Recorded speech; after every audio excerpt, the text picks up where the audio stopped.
Assalamualaikum warahmatullahi wabarakatuh. Halo semuanya, gimana kabarnya? Semoga dalam kondisi sehat ya. Sebelum kita memulai pembelajaran, alangkah baiknya kita berdoa menurut kepercayaan masing-masing ya, agar ilmunya hari ini dapat bermanfaat untuk kalian. Berdoa dipersilahkan.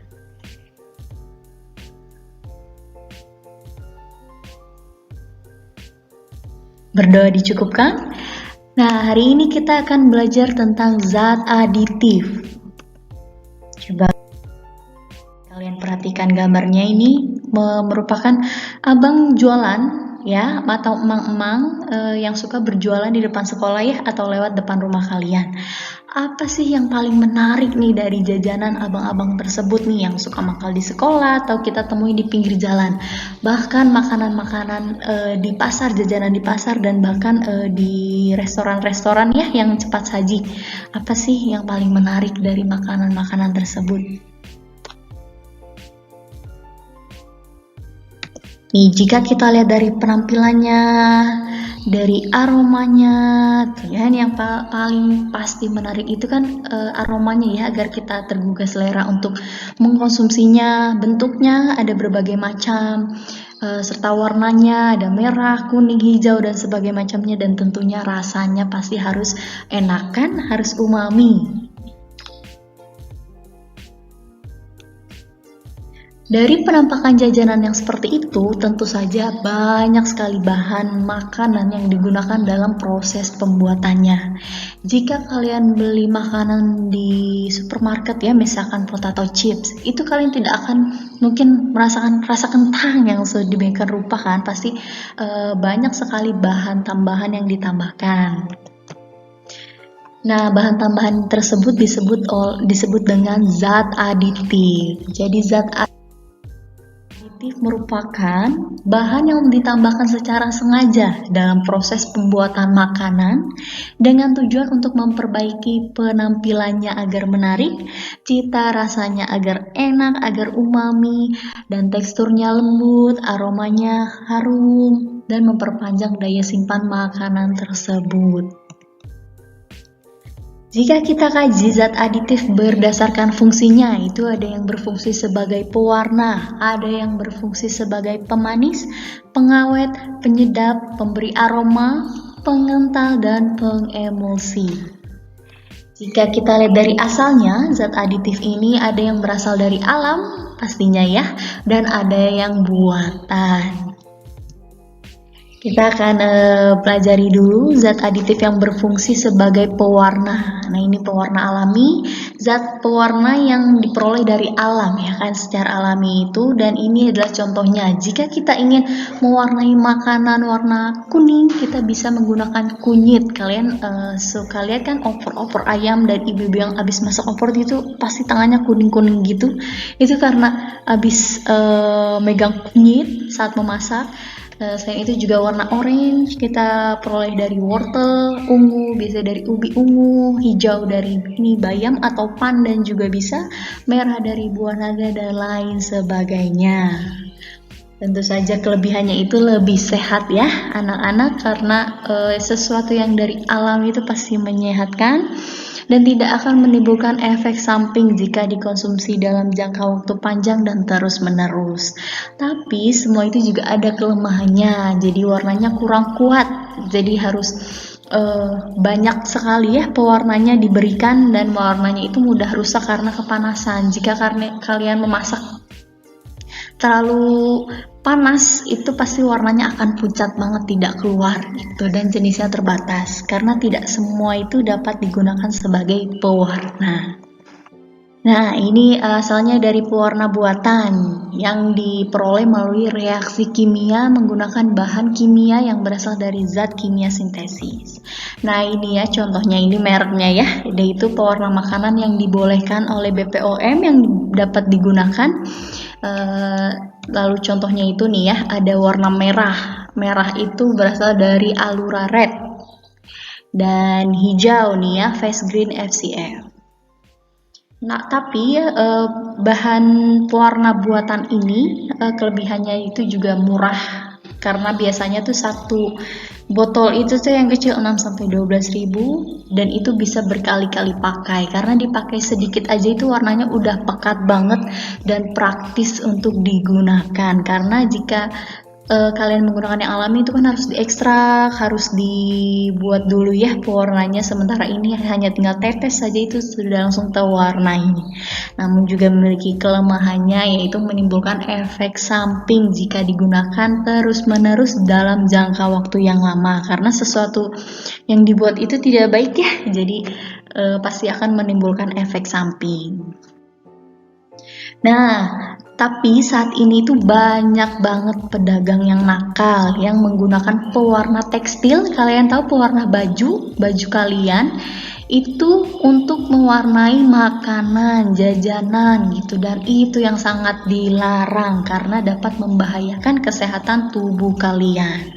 Ini merupakan contoh-contoh pewarna yang tidak boleh digunakan dalam membuat makanan, yaitu banyak ditemui itu rodamin B, itu memberikan warna merah, jadi warna merahnya itu dalam makanan itu nyala sekali dan itu yang patut dicurigai ya, karena kenapa bisa warnanya sepekat itu gitu, semenarik itu gitu, itu kalian harus perlu waspadai. Bisa jadi itu bisa jadi pewarna tekstil, bukan pewarna makanan yang digunakan. Hati-hati ya. Kemudian berfungsinya sebagai pemanis. Tentu saja ada pemanis alami apa ya, yang berasal dari alam tentunya seperti gula pasir, gula kelapa, gula aren, madu dan lain sebagainya. Tentunya hal yang manis itu perlu dikontrol ya kadar konsumsinya, takarannya, karena dapat menyebabkan diabetes gitu, karena kan pemanis alami ini diserap kalorinya oleh tubuh dan dapat menyebabkan obesitas juga kan. Banyak ya kalau misalkan orang maaf ya yang kelebihan berat badan itu dia juga suka makan manis, itu bisa mempengaruhinya, jadi hati-hati. Kemudian ada pemanis buatan yang diperoleh dari reaksi kimia tertentu sehingga menghasilkan rasa manis. Pemanis ini tidak menghasilkan kalori tubuh, jadi sering digunakan untuk orang yang sedang diet gula, bahkan juga untuk orang yang diabetes, karena hanya sekedar pemanis di mulut saja gitu, tapi perlu diperhatikan takarannya ya sekali lagi, karena sesuatu yang berlebih itu kan tidak baik ya pemanis ini. Karena kalian pernah nggak mencoba sesuatu minuman kok apa ya, pahit, ujung-ujungnya tuh pahit ketika diminum dan gatal di tenggorokan, itu karena itu kadarnya sangat berlebih dan itu sangat berbahaya. Nah, ini contoh pemanis buatan, ada sakarin dan ada siklama. Zat aditif yang berfungsi sebagai pengawet. Nih, jika kalian lihat ada roti yang rusak nih, yang jamuran, itu karena apa? Karena dia tidak tahan di luar dan umur simpannya itu tidak lama. Nah, agar makanan kita tidak ditumbuhi oleh mikroorganisme lain seperti jamur tersebut, maka perlu ditambahkan pengawet makanan dalam jumlah tertentu saja. Karena bahan pengawet ini dapat mencegah tumbuhnya mikroorganisme pada makanan. Jadi maupun makanan itu bisa disimpan berhari-hari, berbulan, atau bahkan bertahun-tahun, itu karena ada zat pengawet yang ditambahkan. Bisa melalui proses fermentasi dalam pembuatannya, bisa melalui proses pengasaman, oksidasi, pencoklatan, dan reaksi enzimatis lainnya.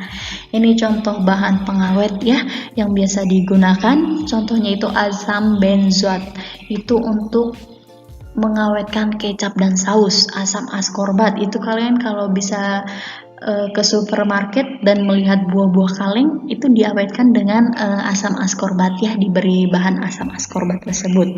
Natrium nitrat untuk mengawetkan daging dan olahan keju, dan butil hidroksianol untuk menghambat oksidasi pada lemak dan minyak.